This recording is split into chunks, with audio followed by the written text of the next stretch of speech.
के पास आता हूं, जल्दी से मैं जानना चाहता हूं। रविंद्र जी कह रहे हैं कि हमने 5 लिस्ट निकाली लेकिन अर्हताएं पूरी नहीं करते, एलिजिबिलिटी पूरी नहीं करते, इसलिए ये दिक्कतें हुई हैं।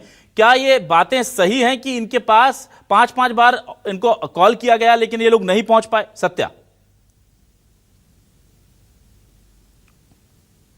बीजेपी प्रवक्ता को अभी आपने सुना है कि जैसे वो कह रहे थे कि हम पर्याप्त जो है 5 बार आप लोग को चांस दिए, आप आए नहीं। क्यों नहीं आए भाई, क्या कारण है? पहले बात मैं कहना चाहूंगा कि वो 5 बार नहीं है, शुरू में जो 4 बार निकला था वो डीएड बीएड मिला के निकला था। उसके बाद बीएड वालों को हटाया गया। बीएड वालों को हटाने के बाद सिर्फ एक ही बार निकाला गया है। उसके बाद अपात्र हुए, तो उस अपात्र की जगह में अब दूसरा लिस्ट निकला ही नहीं है। अभी हमारा जो लिस्ट निकलेगा वो दूसरा लिस्ट होगा बीएड वाले हटने के बाद। तो ये 5वां बोल रहे हैं, बिल्कुल गलत बात है। केवल डीएड को बुलाएंगे, अभी सेकंड होगा, केवल एक ही बार बुलाए हैं। और वो ये बोल रहे हैं जितने लोगों को निकाल दिए उतने लोगों को हम बुलाए थे, क्या सभी पात्र थे? उसमें देखिए सर, बिल्कुल भी एक गलत बात है, क्योंकि वो लोग जो बुलाए थे अपात्र लोगों को बुला लिए थे। अगर वो पहले डॉक्यूमेंट वेरिफिकेशन करते, डॉक्यूमेंट वेरिफिकेशन करके यदि वो बुलाते पूरा 26 लोगों को, ठीक है, पूरा पद भर जाता। ठीक है, गॉट दैट पॉइंट। अपात्र लोगों को बुला दिया, ठीक है, बहुत अच्छी बात कही है। ठीक है सत्या, समझ गए। मैं सीधे सवाल लेता हूं। ठीक है सत्या जी, आ रहा हूं मैं वापस रविंद्र जी से जरा इस सवाल ले लूं, क्योंकि मेरे दर्शकों को गलत जानकारी ना पहुंचे, इसलिए मैंने इस मामले में जानकारी ली। रविंद्र जी वो कह रहे हैं कि आपने पहले बीएड वालों के लिए 4 लिस्ट निकाली थी, डीएड की 1 लिस्ट आई थी, और उस लिस्ट में भी आपने जो स्क्रूटनी होती है, नॉर्मल प्रोसीजर होती है ये कि इस नौकरी में ये एलिजिबिलिटी क्राइटेरिया है और ये फॉर्म रिजेक्ट कर दिए जाते हैं। आपने वो रिजेक्ट नहीं किए, आपने सीधे सबको बुलाया और उसमें से फिर फॉर्म रिजेक्ट किए। फाइनल लिस्ट जो बनी आपकी कॉलिंग लेटर की, तो ये तो सर सीधा सीधा गड़बड़ है। और अगर मेरी बात ये आरोप लग रहे हैं, तो आप जरा इस स्थिति को स्पष्ट कर दीजिए कि एक ही बार आपने इन्हें बुलाया। जी, पहली बात तो इनके अभ्यर्थियों ने कहा 5 लिस्ट जारी होगी, मैंने नहीं कहा। मैं तो आपके टीवी डिबेट से जाना कि 6वीं लिस्ट और निकलना चाहिए, ये कहना है।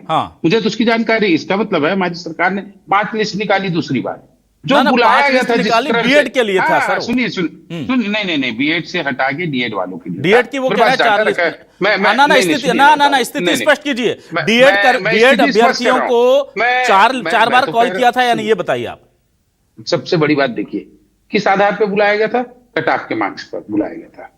जो उसमें जो कट ऑफ जिसके हैं उस आधार पे बुलाया। जैसे किसी का 90 नंबर है उसको बुलाया, 89 को बुलाया, 87 को बुलाया, जो कट ऑफ। कंफ्यूजन नहीं, मैं एकदम क्लियर हूं आपसे। मैं पूछ रहा हूं डीएड के अभ्यर्थियों को स्पेसिफिकली आपने पहले बुलाया था दोनों को, समझिए इस बात को। बीएड और डीएड दोनों को बुलाया था। अब जब ये फैसला आया कि आपको डीएड के अभ्यर्थियों को नौकरी देनी है, तो डीएड के अभ्यर्थियों को क्या आपने 4 बार बुलाया? मेरा सवाल आप स्पष्ट समझ पा रहे हैं? मैं आपको कह रहा हूं हमने पर्याप्त अवसर दिया 4-5 बार। और सुनिए, मैं आपको डाटा दे रहा हूं, बीएड वाले को हटा के डीएड को कितना बुलाया गया। कांकेर में 440 को हटाया गया बीएड को, 169 डीएड वालों को ज्वाइनिंग दी गई। गलत बोल रहा हूं क्या? और जो बीएड वाले थे ना, उनको विज्ञान सहायक के रूप में दिया गया था। और बता देता हूं, कोंडागांव में 353 बीएड वालों को आपने ज्वाइनिंग आधों को दिए। आपने ज्वाइनिंग आधों को दिए, मुझे पता है, वो तो हम भी कह रहे हैं। सत्या कुछ कह रहे हैं, सत्या की बात सुनिए। सत्या कुछ कह रहे हैं। भर्ती अधिनियम को पढ़ाओ जी। सत्या बताइए, फिर से बताइए। भर्ती अधिनियम ये हमने दिया है, जिस तरह से ये भर्ती अधिनियम की बात कर रहे हैं, उसमें जो है रैंक की बात हो रही है, कटअप की बात हो रही है। इसमें कोई जो है कटअप की जो है जिक्र ही नहीं था, और अपात्र लोगों को बुलाया गया था। पहले दस्तावेज काउंसलिंग दस्तावेजों में किसी के कमी हमने है, लेकिन ठीक है सत्या ठीक है, सत्या ठीक है। रविंद्र आप कैसे तय करेंगे वो पात्र थे? हाँ ठीक, सीधी सी बात है, पूरा दस्तावेज है, पूरा। सत्या का आवाज डाउन कीजिए। सत्या ठीक है, अभी उन्हें बोलने दीजिए। रविंद्र जी ठीक है।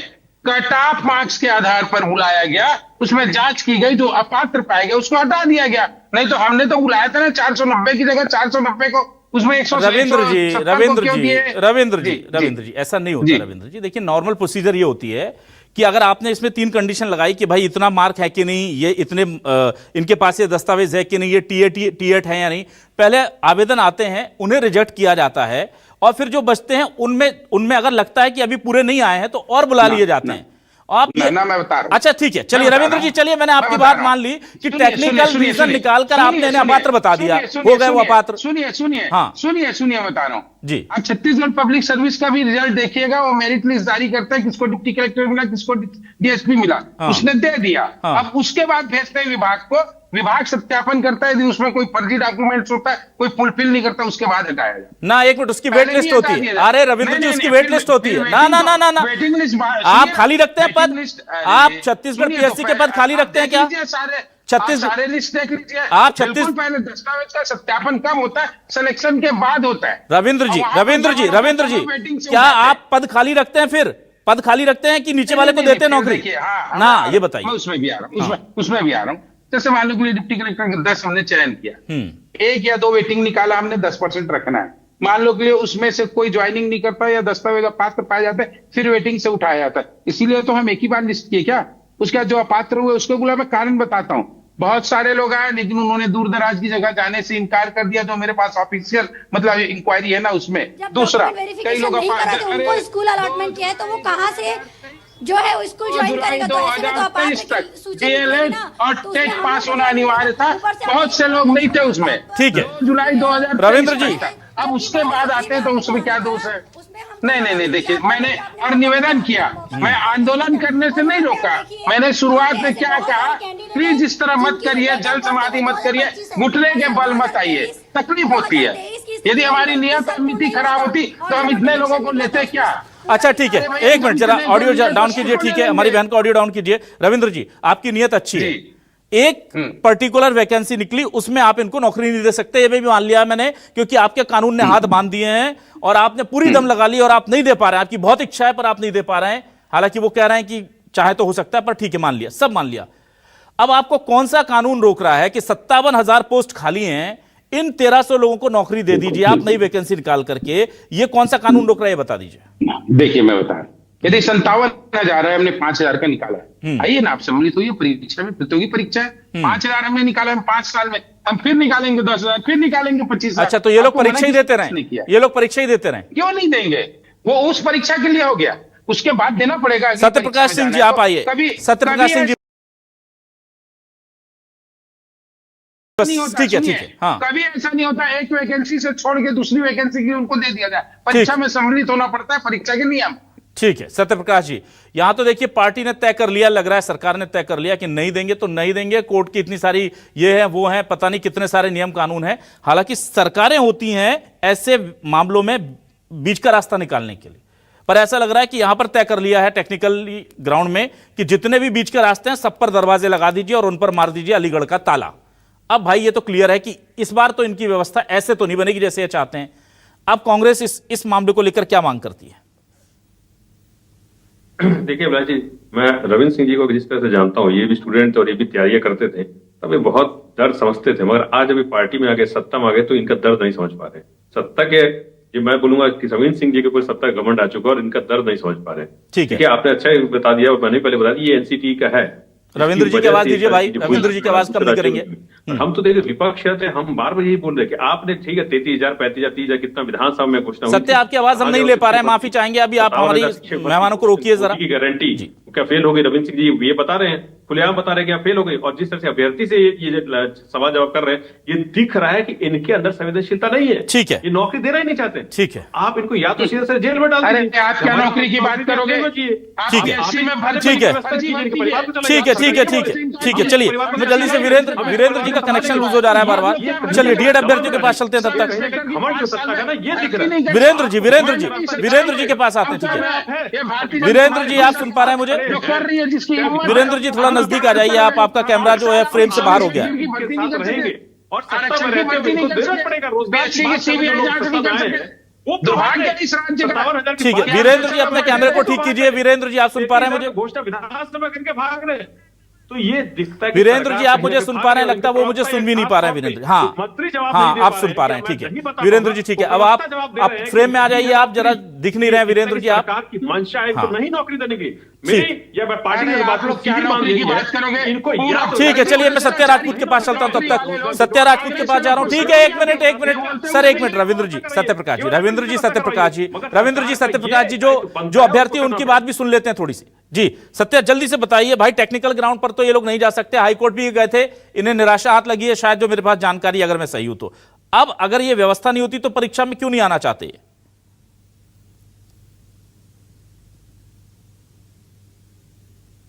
जल्दी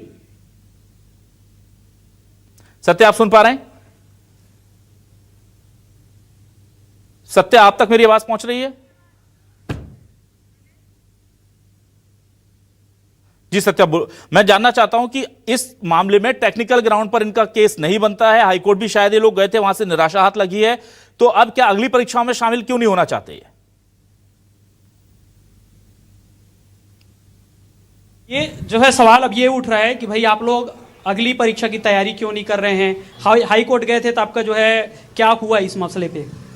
हाई कोर्ट गए थे तो हमारी जीत हुई है भैया, और 26 सितंबर को भी हाई कोर्ट का आदेश आया है जिसमें स्पष्ट लिखा हुआ है कि 2 महीने के अंदर में इस भर्ती प्रक्रिया को कंप्लीट कीजिए करके। वो 2 महीना कब का पूरा हो चुका।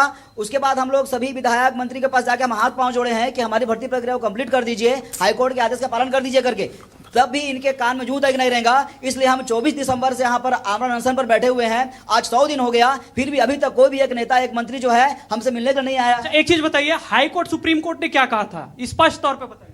सर, हाई कोर्ट का जब आदेश आया तो उन्होंने 26 सितंबर को आदेश कॉपी में साफ लिखा है कि इनको 2 सप्ताह के 2 महीने के अंतर्गत इनको नियुक्ति। सत्या, फिर दोबारा हाई कोर्ट क्यों नहीं गया? अगर इनकी नियुक्ति नहीं हो रही है तो कंटेम्प्ट के लिए दोबारा हाई कोर्ट से राहत के लिए क्यों नहीं मांगी इन्होंने? ऐसा कुछ लेटर जारी नहीं किया गया है सर। अगर उनको पूछिए जरा, हमको लटका कर क्यों रखा गया है? और मैं ये कहना चाहती हूँ, ये जो विभाग है साफ तौर पर आदेश का आधा। सत्या, अगर हाई कोर्ट से इन्हें राहत मिली है तो दोबारा हाई कोर्ट क्यों नहीं जा रहे हैं? पूछिए जरा। कटअप की बात होती है, कितना कितना कटअप है? सत्या, आपको मेरी आवाज नहीं मिल रही लगता है। चलिए, सत्या को मेरी आवाज फिर नहीं मिल रही है। कटअप रैंक निर्धारित नहीं रहता है इस भर्ती में, और जैसे कटअप नीचे चला गया बोल रहे हैं, तो मैं बता रही हूँ ना, मेरा जितना नंबर है उतना नंबर वाला भी जॉब में है, तो कहाँ से कटअप नीचे गया है? कोई कटअप रैंक नीचे सत्या, क्या आप मुझे सुन पा रहे हैं? जब पद रिक्त है सर, जब खुद गजेंद्र यादव हमारे शिक्षा मंत्री जी उन्होंने स्वीकारा है कि। चलिए ठीक है, मैं माफी चाहूंगा, समय खत्म हो गया, लेकिन यह मामला बहुत ज्यादा पेचीदा है, जाहिर सी बात है। अब पेचीदा है तो पेचीदगियां सुलझाने के लिए ही सरकार को जनता बनाती है, पार्टी को जिताती है, फिर उन्हें बहुत सारा टैक्स भी देती है कि भैया आप एक अच्छी सी लीगल टीम हायर कर लीजिए। पर दिक्कतें यह है कि अगर किसी पार्टी के किसी नेता के ऊपर कोई केस हो जाए तो ये सारे के सारे वकील उनके लिए तैयार हो जाते हैं, बचा लाते हैं। और जब यहां 1300 लोगों की नौकरी का सवाल है तो अब ये रास्ता नहीं मिल रहा है कि इनको कैसे नौकरी दिला दें। चलिए, नहीं मिल रहा, अगली कोई व्यवस्था बना दीजिए, विधानसभा में कोई इनके लिए प्रस्ताव ले आइए। कांग्रेस अगर उस पर सहमति ना दे तो भी सवाल उठा सकते हैं हम भाई कांग्रेस पर कि आप क्यों नहीं साथ आ रहे। रास्ते तो बहुत हैं, पर सबसे बड़ी बात है कि रास्ता निकलेगा कब। अभी भी सरकार मना नहीं कर रही कि हम इन्हें नौकरी नहीं देंगे, पर जिस तरीके से ये मांग रहे हैं उस तरीके से नहीं होगा, और बाकी हम रास्ता खोज रहे हैं। 100 दिन हुए हैं, इंतजार करना पड़ता है लोकतंत्र में। हमने कई लंबा इंतजार देखा है, कई आंदोलन, लेकिन सफल होते हैं। उम्मीद करते हैं कि जैसे बीएड अभ्यर्थियों को सरकार ने नौकरी दी है, अब डीएड वालों को भी मिलेगी। उन्होंने भी लंबा संघर्ष किया था, पर संघर्ष करने वालों के अलावा कोई नहीं समझ सकता कि यह इंतजार कितना मुश्किल होता है। बहुत शुक्रिया करूंगा अपने सभी मेहमानों का और दर्शकों का भी शुक्रिया। नमस्कार।